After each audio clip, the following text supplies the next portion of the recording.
सो 12 सितंबर 2025 जो सीजीएल का मैथ का जो सीरीज़ हम लोगों का चल रहा था, तो वो इसका आज पार्ट 2 है। तो इसमें जो 3 in 1 डिटो सीरीज़ का हम इसमें कंटिन्यू कर रहे थे। तो देखिए 3 in 1 का ये मतलब होता है कि पहला पॉइंट जो हमें कंसेप्ट क्लियर करना है, दूसरा पॉइंट जो पीवाईक्यू में क्वेश्चन आया है उसको अच्छे तरीके से सॉल्व करना है, और तीसरा पॉइंट जो एक्सपेक्टेड क्वेश्चन आ सकता है उसके बारे में हम लोगों को देखना है। तो हमें बेसिक अप्रोच भी देखना है, स्मार्ट अप्रोच भी देखना है, बिकॉज ऑफ आप लोगों में से बहुत सारे ऐसा है एक्सपीरियंस ये किया है कि टाइम होते हुए भी आप क्वेश्चन को नहीं कर पाते हैं, बिकॉज ऑफ एक ही चीज़ है कि उसमें सिर्फ और सिर्फ आप ट्रिक्स करके या फिर स्मार्ट अप्रोच करके चले जाते हैं। तो एग्जामिनर घुमा के थोड़ा क्वेश्चन दे देता है तो हम वहाँ पे फंस जाते हैं। तो इसलिए बेसिक अप्रोच भी साथ में हम देखेंगे, उसके बाद स्मार्ट अप्रोच भी के साथ डील करेंगे। तो आज का जो पहला क्वेश्चन है वो है ए एंड बी कोई बिजनेस को स्टार्ट किया है। मीन्स ए, मैं पहले इंग्लिश में उसको बता देता हूँ, उसके बाद हिंदी में समझा दूंगा चीज़ों को। तो पहले जो है A and B start a business. A invest 80,000 for 9 month, B invest 1,20,000 for 6 month. What is B share of 45,000 profit. देखिए यहाँ पे ये बोला है कि दो दोस्त है मान के चलिए, तो उसमें ए एंड बी ने बिजनेस स्टार्ट किया है। तो ए ने कुछ इन्वेस्ट करवाया है, वो है 80,000 रुपये और 9 मंथ के लिए। बी ने वही जो है बिजनेस में 1,20,000 रुपये दिया है 6 मंथ के लिए। अब देखिए किसी भी बिजनेस में प्रॉफिट परसेंटेज जो होता है वो शेयर इसलिए ऐसे मिलता है कि मैंने उस बिजनेस में कितना इन्वेस्ट किया और वो पर्टिकुलर इन्वेस्टमेंट में उस बिजनेस में कितना दिन रहा। मतलब मैं ये बोलना चाहता हूँ कि एक बिजनेस में आपका शेयर दो चीज़ में डिपेंड करता है, एक आपने इन्वेस्टमेंट कितना किया, दूसरा आपका इन्वेस्टमेंट कितना टाइम तक रहा उधर।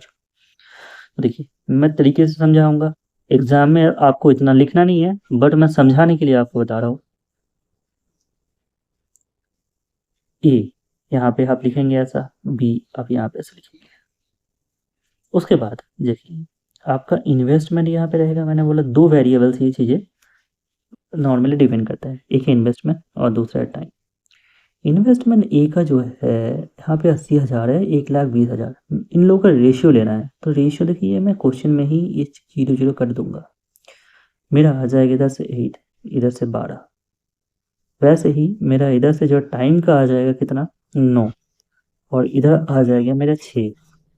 देखिए मैं अब जो है थोड़ा इस रेशियो को और अच्छे से तरीके से छोटे करूँगा। तो ये जो है 4 से कटेगा तो 2 आ जाएगा, ये 4 से कटेगा तो 3 आ जाएगा, ये 3 से कटेगा तो 3 आ जाएगा, ये 3 से कटेगा तो 2 आ जाएगा, ये 2 के साथ ये 2 कटेगा, ये 3 के साथ ये 3 कटेगा। ओवरऑल अगर मैं बता रहा हूँ तो मेरा रेशियो जो है 1:1 में आ रहा है। इसके मतलब ये होता है कि बी ने जितना इन्वेस्ट या फिर बी का शेयर जितना होगा ए का शेयर उतना ही होगा। जो 45,000 यहाँ पे दे रखा है वो इन दोनों का मिला जुला के वैल्यू है। मिला जुला के मतलब क्या हुआ, इसका जो है 2 यूनिट का वैल्यू है। 2 यूनिट का वैल्यू कितना है, 45,000। हम ऐसे लिखेंगे इस चीज़ों को कि अगर 45,000 टोटल प्रॉफिट है, ए का भी मिला के है प्लस बी का भी मिला के है, तो इन लोगों का जो रेशियो आया है मेरा वो कितना आया है, 2 आया है मिला जुला के। इसी 2 के साथ ये 45,000 काटेंगे तो मेरा आ जाएगा 22,500। यही चीज़ें जो है मेरे को पूछा था बी के लिए, तो बी देखिए यहाँ पे आपको बी के लिए भी पूछे या फिर ए के लिए पूछे, आपको यहाँ पे रखना है चीज़। ए के लिए पूछेगा तो ए रखेंगे, बी के लिए पूछेगा तो बी रखेंगे। तो मुझे बी के लिए पूछा था तो ए नहीं चाहिए, मुझे बी ही चाहिए। तो बी का रेशियो यहाँ पे 1 है, तो 1 से गुना करेंगे तो वही चीज़ें आ जा रहे हैं 22,500। मुझे आसान क्वेश्चन था ये, तो इसके लिए अलग से कोई अप्रोच या फिर एक्सपेक्टेड क्वेश्चन में नहीं रहा है। उसके बाद next question, what is the average of all integer between 100 and 250 exactly divisible by 11। देखिए ये क्वेश्चन का करने का सबसे स्मार्ट अप्रोच जो होता है वो होता है ए प्लस एल अपॉन 2, ये अप्रोच। अब देखिए भले ही हम स्मार्ट अप्रोच को देखेंगे बट ए का मतलब क्या होता है, एल का मतलब क्या है, ये हमें जानना चाहिए। तो ए का मतलब ये होता है कि जो ये 100 आप देख रहे हैं सब से हम मुझे कहाँ से काउंट करना है, 100 और 250 के बीच में। तो 100 के नेक्स्ट जो बात जो मतलब एक ऐसा नंबर पकड़िए कि वो 11 से डिविजिबल हो। कौन सा है सर, 110। दूसरा अब जो है एल मतलब ये होता है कि ये जो 250 है, 250 से ठीक पहले वाला कौन सा ऐसा संख्या है जो कि मेरे को क्या देगा, 11 से डिविजिबल देगा। तो देखिए होता है 242, ये चला जाएगा तो 242 जो है 11 से डिविजिबल होगी, यही मैक्सिमम नंबर है। देखिए 242 मैं कैसे ले आया उसको अगर कोई समझ नहीं पा रहा है तो मैं तरीके से समझाता हूँ। ये 250 मैंने लिख लिया है, भाग चलाएंगे इससे, 2 बार में जाएगा ये 250 लग चुकी, तो 3 जीरो, ये भी 2 बार से जाएगा तो 22 हो गया। रिमाइंडर कितना बचा रहा, 8 बचा रहा ना, यही 8 है, ये 250 से माइनस कर दीजिए, देखिए 242 आ गया ना। तो ऐसे ही मैंने 242 निकाला है। तो जितना आप जो है कैलकुलेशन स्पीड करेंगे उतना आपको लोगों के लिए बड़ी अच्छा हो जाएगा। तो मुझे ए मिल गया 110 और एल मिल गया 242, इन दोनों को मुझे जोड़ना है। फॉर्मूला मैंने ये लिखा था कि ए प्लस एल अपॉन 2, दोनों को जोड़ के 110 प्लस मेरे को जोड़ना है 242, तो इसको 2 से भाग लगाना है तो 352 आ जाएगा और ये 2 से जाएगा तो 176। देखिए इतना जल्दी मैंने कैसे किया 176, क्योंकि मुझे पता है 175 जो होता है वो 350 होता है, तो एक और बढ़ जाएगा तो 176 हो जाएगा। ठीक, तो इसके लिए भी बहुत अच्छे से तरीके से मैंने इसको समझाया। तो नेक्स्ट क्वेश्चन में बढ़ते हैं। देखिए ये क्वेश्चन करने से पहले आज का दिन का जो मोस्ट इम्पोर्टेंट सवाल है थोड़ा ये है, तो इसको अच्छे से तरीके से समझेंगे। तो थोड़ी देर के लिए इसको होल्ड रखा जाए, बस कुछ ही समय के लिए, क्योंकि मुझे और थोड़ा सा अप्रोच आपको बताना है, तो बस थोड़ी देर के लिए होल्ड रखिए। देखिए नेक्स्ट क्वेश्चन में ये बोला है, ए लैंडलॉर्ड बॉट ए फ्लैट, कितने में, ये 8 लाख में इसको बॉट किया एक फ्लैट को, ठीक है, खरीदा है चीज़ों को। तो इन्होंने जो है he want to earn 9% annual return on his investment after paying 2000 per month for maintenance. So what should be monthly rent the charge, कितना जो है उसको मंथली चार्ज बिठाना पड़ेगा तब आके ये 9% का चीज़ें जो है कंप्लीट हो पाएगा, और साथ साथ में जो है ये मेंटेनेंस, ठीक है।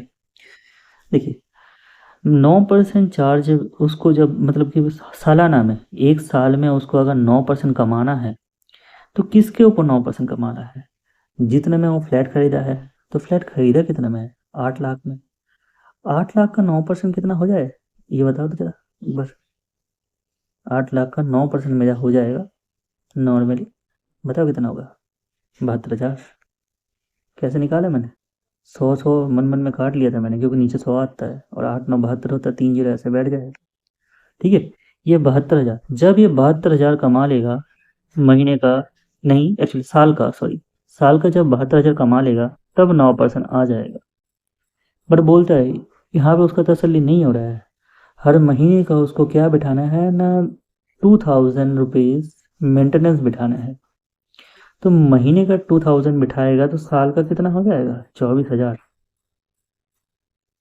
मतलब ये है कि साल में उसका रेंट से सिर्फ इतना आ रहा है और मेंटेनेंस से जो है इतना आ रहा है 24,000।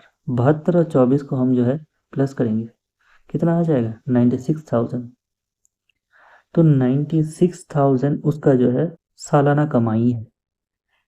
यही मुझे बोला गया है कि तो फिर महीने का कितना उसका जो है रेंट होना चाहिए। तो महीने का रेंट जो है उसका 12 से भाग दे देंगे तो 8 से जाएगा ये, और 3 जीरो अच्छे से बैठ जाएगा। तो ये हो गया 8,000 रुपया। समझ में आया कि नहीं आया, बताइए चीज़ें। अगर ये समझ में आ गया तो नेक्स्ट क्वेश्चन में बढ़ते हैं। देखिए next question, an amount is said to double 5 year with compound interest, how many year will it take for the amount to grow to 8 time its original value. तो देखिए ये क्वेश्चन जो है बहुत बहुत बार जो है रेलवे में इस 2024-25 में आ चुका है, और साथ साथ में इधर सीजीएल में भी आया है। इसको मैं बेसिक तरीके से समझाऊंगा, नेक्स्ट उसके बाद 5 सेकंड वाला अप्रोच जो है हमने यहाँ पे लिया है वो भी दिखाएंगे, और इसका एक एक्सपेक्टेड सवाल भी लिया है कि आप इसको अच्छे से तरीके से कैसे गलती कर सकते हैं एग्जामिनेशन हॉल में, वो हम आपको दिखाएंगे भी। तो पहले तो हमारा पहला जो पॉइंट है कि हमें देखना है कि बेसिक अप्रोचेस को कैसे सवाल को सॉल्व किया जाए। देखिए इसको करने से पहले मैं आपको बता देता हूँ कि कंपाउंड इंटरेस्ट जो होता है उसको निकालने का सबसे basic formula A equal to P 1 plus R upon 100 to the power T, ये होता है। ये पी जो होता है ये प्रिंसिपल होता है, ए जो है यहाँ पे रेट होता है, सॉरी आर जो है यहाँ पे रेट होता है, और ए जो है अमाउंट होता है। अमाउंट मतलब क्या होता है? अमाउंट मतलब आपको यहाँ पे होता है सी आई, मतलब कंपाउंड इंटरेस्ट प्लस यहाँ पे जो है प्रिंसिपल, ये दोनों चीज़ को मिला के जो है हमारा जो है अमाउंट हो जाता है। ओके, इतना चीज़ें समझ में आ गया। देखिए मैं यहाँ पे आर वाई, जब मैं अभी आपको बेसिक अप्रोच कराऊंगा तो ये आर वाई 100 ना लिख के मैं बार बार आर वाई हंड्रेड इस चीज़ को नहीं लिखूंगा, इसको मैं एक्स लिखूंगा, ठीक है। तो मैं उसको एक्स लिख के आपको समझा देता हूँ। जैसे मान के चलिए कि ए इक्वल टू पी लिखेंगे हम 1 प्लस एक्स, सॉरी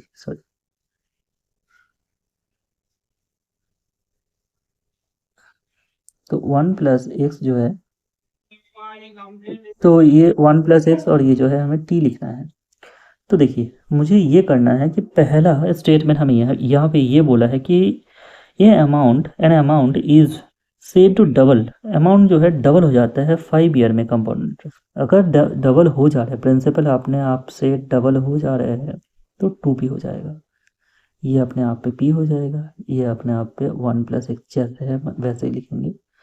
और ऊपर हमको बोला है कितना सालों में, 5 सालों में होता है, p के साथ ये p मेरे को कट जाएगा। दूसरा मेरे को एक चीज़ और बोला है कि 8 गुना हो जाता है वो पैसा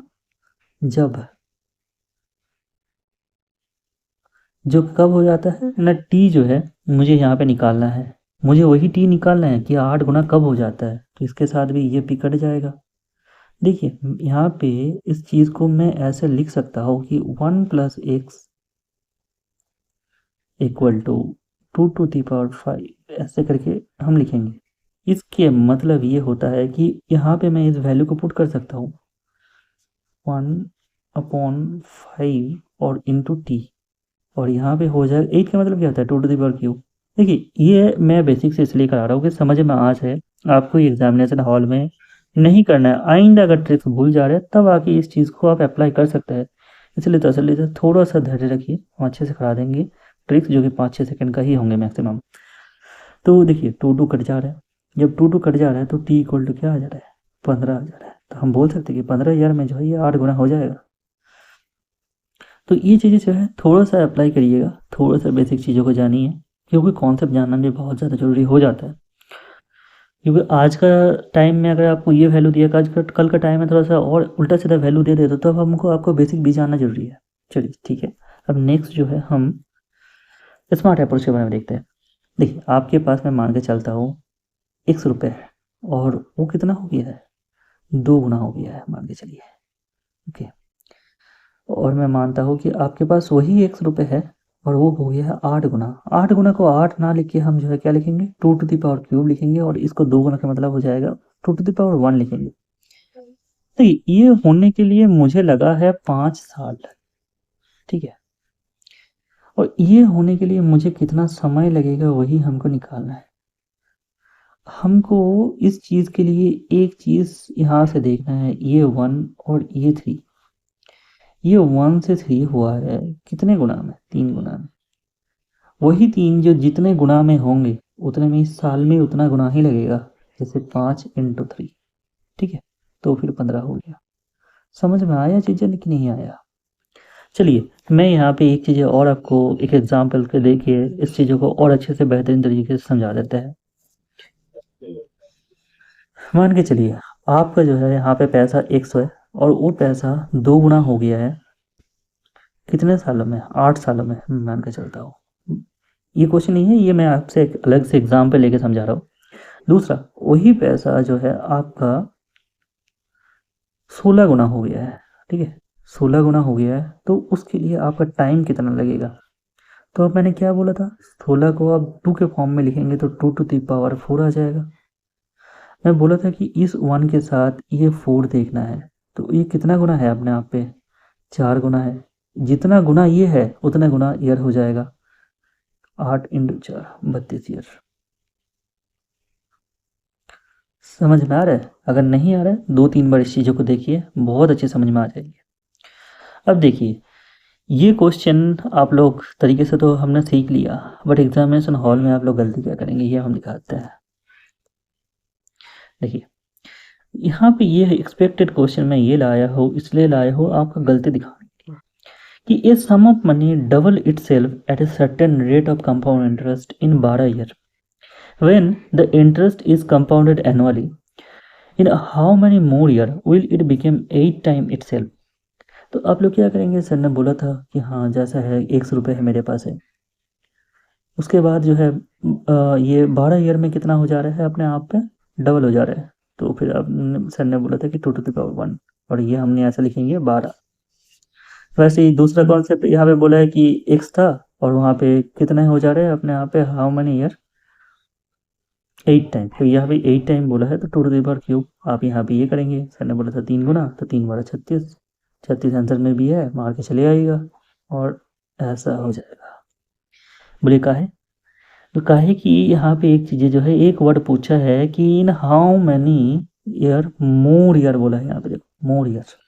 मोर ईयर के मतलब ये होता है कि आपका शुरू में जितना ईयर लगा लगा और अभी का कितना लग रहा है। कॉन्सेप्ट सेम ही है, बस एक चीज़ आपको यहाँ पे अप्लाई करना है कि जितना अभी आपका निकाले है और जितना शुरू में था उसका डिफरेंस लेना है। तो इसका 24 हो जाएगा। चीज़ें समझ में आया कि नहीं आया, फिर से बताओगे एक बार? चलो बता देते हैं। देखिए, इस क्वेश्चन को करने का यही अप्रोच है। जब यहाँ पे आप मोड को देखिए, मोड है कि नहीं, मोड मतलब ये होता है कि आपका 2 गुना होने के लिए जितना टाइम लगा है और 8 गुना होने के लिए जितना टाइम लगेगा, उसके बीच में जो समय है वो, और हमने अभी जो है पिछले सवाल में करके आए हैं वो शुरू से है, इसलिए क्या है हमें एक्स लिखना है। हमें यहाँ पे भी 2 to the power 1 लिखना है, यहाँ पे भी एक्स लिखना है और 8 गुना होता है तो 2 to the power 2 लिखना है। ये जो है 12 ईयर के लिए। ये कितना बनेगा? 3 गुना अपने आप पे 36। ये 36 नहीं लिखना है आपको, 36 से माइनस कर देना है 12, 24। जब भी ऐसा मोड दिखे तो ये वाला आप चीज़ों को अच्छे से अप्लाई करिएगा। चलिए, होल्ड वाला क्वेश्चन हम अभी कंप्लीट कर लेते हैं। ये जो है यहाँ पे पूछा है the average of 15 number is 80, the average of 6 number उनमें से जो है 72 है, the average of next 6 number जो है 25% more than the average of the first 6 number. The 13 number जो होता है उसमें, जो 13 वाला नंबर है, 13वीं नंबर है, वो 8 ज़्यादा है किससे? 15वीं नंबर से। एंड 14 नंबर से क्या है? 10 कम है। So less than the 15 number. सो यहाँ पे ये बोला है what is the average of the 13 and 14 number. ये क्वेश्चन पढ़ने पढ़ने में ही यहाँ 30 सेकंड लग जा रहा है, तो इसको करने में कितना टाइम लगेगा? तो देखिए, अच्छे से अप्रोच से करेंगे तो ज़्यादा टाइम नहीं लगेगा। मुझे यहाँ पे ये बोला गया है कि एक सीरीज ऑफ नंबर है, 15 का नंबर का मतलब मान के चलिए 15 नंबर है, उसका एवरेज कितना है? 80 है। यही बोला है पहला स्टेटमेंट में। दूसरा स्टेटमेंट बोला है कि फर्स्ट जो 6 नंबर है उसका अगर मैं 15 में से फर्स्ट 6 नंबर का अगर मैं ले लूँ, वो 72 है उसका एवरेज। थर्ड स्टेटमेंट में ये बोला है the average of the next 6 number, मतलब कि 7 से लेके 12 नंबर तक कितना है? 25% ज़्यादा है पहले वाले से, जो पहले वाले 6 का एवरेज है। समझ में आया? उसके बाद बोला है नेक्स्ट स्टेटमेंट कि उसके बाद 12 नंबर के बाद क्या आ जाएगा? 13 नंबर आ जाएगा ना। चलिए लिख लिख के समझाते हैं, तरीके से समझिएगा, पर ऐसे बोल के समझाएं। मान के चलिए आप यहाँ पे 12 नंबर है, मतलब टोटल 15 नंबर है। यहाँ से लेके 1 2 3 4 5 6, ये जो 6 नंबर है ना, इसका एवरेज हमको बोल रखा है 72 है। उसके बाद 1 2 3 4 5 6, इसका बोला है कि ये जो है इससे 25 ज़्यादा है। अगर कोई 25 ज़्यादा होता है, मुझे एक बात बताइए, इसके मतलब क्या है? 72 का 25% का जल्दी निकालिए कितना है? 25% अगर हो जाए 125 हो जाएगा ये, और नीचे 100 आ जाएगा। 5 4 4 18, तो फिर इसका जो एवरेज आ जाएगा मेरे को है 90।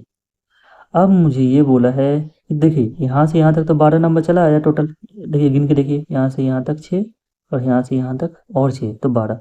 बचा कितना रहा? 13वीं नंबर, 14वीं नंबर और 15वीं नंबर। इसी को लेके मेरे को स्टेटमेंट में बताया गया है कि बोला है द 13th नंबर जो है is 8 more than 15 number and 14th number जो 10 लेस देन 15 नंबर, मतलब यहाँ पे कॉमन कौन सा है, 15 नंबर कॉमन है। 15 के साथ कंपेयर जो है किसका करा जा रहा है, 14 का भी। 15 के साथ कंपेयर जो किसका करा जा रहा है, 13 का भी। इसलिए 15 को हम मिडिल में लिखेंगे, पर लिखेंगे बाद में, पहले इसको समझते हैं। तो पहला 6 नंबर का देख, पहला 6 नंबर का हमने अभी देखा कि एवरेज कितना है, 72 है। उसी 72 अगर मैं बोलूँ कि टोटल नंबर कितना हो जाएगा, फर्स्ट 6 का टोटल नंबर कितना हो जाएगा, 72 इंटू 6, तो फिर कितना हो गया, 432। वैसे ही सेकेंड 6 नंबर का कितना हो जाएगा टोटल, 90 इंटू 6, 554 हो गया, 554 सॉरी 540, एक्सट्रीम सॉरी 540 है। तो देखिए 540 इसका हो गया, 432 इसका हो गया, ठीक है, समझ में आ गया। बट ओवरऑल टोटल कितना है, ओवरऑल टोटल जो है ये 15 इंटू 8, ये जो है 80, तो ओवरऑल टोटल आपका है, इसको गुना करेंगे तो आपका आ जाएगा 1200 के समथिंग आ जाएगा शायद, 8 15 कितना होता है, 120, तो 1200 के समथिंग ये आ गया, तो 1200 के ये आ गया। अब हमें पहला 6 का जो है ये मिल गया है, दूसरा 6 से ये मिल गया है, तो रिमेनिंग यहाँ से हम निकाल सकते हैं बड़े आराम से। तो नेक्स्ट स्टेप करते हैं, तो 1200 से हम माइनस करेंगे इस चीज़ों को, कितना आ जाएगा, देखिए मैं अच्छे से करा रहा हूँ इसलिए टाइम लग रहा है, नहीं तो बहुत अच्छे से इसका उतना टाइम नहीं लगेगा। तो इसका जो है 540 प्लस 432 घटा देंगे तो कितना आ जाएगा, 228। यही जो है 13वीं नंबर का, 13 का, 14 का और 15 का जो है मिला जुला के इसका जो है ये नंबर है। तो यहाँ से हमें जो है एवरेज को निकालना है। तो हमने कुछ स्टेटमेंट यहाँ पे दे रखा है, मैंने आपको बोला था कि यहाँ पे जो है 15 कॉमन है, क्यों, क्योंकि ये 13 के साथ भी कंपेयर कर रहे हैं। यहाँ पे बोला है the 13th number is 8 more than the 15 number and 14 number जो है 10 लेस देन द 15 नंबर। तो मुझे यहाँ पे ये लिखना है, 15 को बीच में लिखना है, ठीक है। मैं 13 को इधर लिखता हूँ और 14 को इधर लिखता हूँ। मैं अगर इसको x पकड़ लूँ 1 मिनट के लिए, तो 10 जो है लेस है, 14 नंबर जो है 14वीं नंबर जो है 10 लेस है, तो मैं ये बताऊंगा उल्टा करके कि हाँ ये अगर x है तो इससे 10 बड़ा हो जाएगा, ज़्यादा हो जाएगा। 13 नंबर के बारे में क्या बोला है कि the 13th number is 8 more than the 15 number, तो 8 मोर बोला है, तो हम यहाँ से x प्लस 8 लिखेंगे। यही तीनों का जो है जोड़ या फिर सम जो यहाँ पे बोला गया है, तो वही हमका यहाँ पे दिया हुआ है। एक्चुअली सॉरी, एक्सट्रीमली सॉरी, ये माइनस होगा क्योंकि ये तो कम है ना। 14th नंबर बोला है कि 15th नंबर जो होगा वो 14 मतलब कि 15 नंबर से 10 कम है, ये 10 कम है, तो हम यहाँ से ये बोल सकते हैं, इसका जोड़ेंगे कर करके, तो टोटल मेरा आ जाएगा 3x माइनस 2 इक्वल टू मेरा कितना आया था, 228। यही चीज़ों को कैलकुलेट करेंगे तो मेरा आ जाएगा x is equal to 76.6। Okay, अब मेरा x इक्वल टू आ गया है। अब यहाँ से मेरे को बोला है कि 13th नंबर का और 14th नंबर का यहाँ का आपको क्या निकालना है, एवरेज निकालना है। ओके, देखिए 14th नंबर का एवरेज यहाँ से आप एक मिनट, तो 13 नंबर का और 14 नंबर का एवरेज जब हम यहाँ पे निकालेंगे तो 76.5 यहाँ पे आया था वो चीज़ें, तो मैं यहाँ से 10 माइनस करूँगा और प्लस यहाँ पे फिर से 76.5 लिखूँगा और 8 माइनस करूँगा। मैं 2 बार जो है ये ना करके एक चीज़ें करूँगा कि इसको 2 से गुना कर दूँगा और 2 से गुना करने के बाद मेरा और चीज़ें एक बचा रहेगा, यहाँ पे -2 बचा रहेगा और ओवरऑल जो है यहाँ से 2 बचा रहेगा। इसी को जब हम कैलकुलेशन करेंगे अच्छे से तरीके से तो मेरा आ जाएगा 75.6 के अराउंड आ जाएंगे। देखिए यही हमारा जो है मास्टर क्वेश्चन था आज की क्लास का। थोड़ा अच्छा सा क्वेश्चन था ये, थोड़ा टाइम लेता है इसलिए मैं अच्छे तरीके से समझाया हूँ। नेक्स्ट पार्ट के लिए आपको अभी थोड़ी देर बाद क्लास नेक्स्ट पार्ट का भी मिल जाएगा 5 क्वेश्चन का, उसका एक्सपेक्टेड क्वेश्चन के साथ। तो थैंक यू। इस क्लास आपको लगा है बताइए।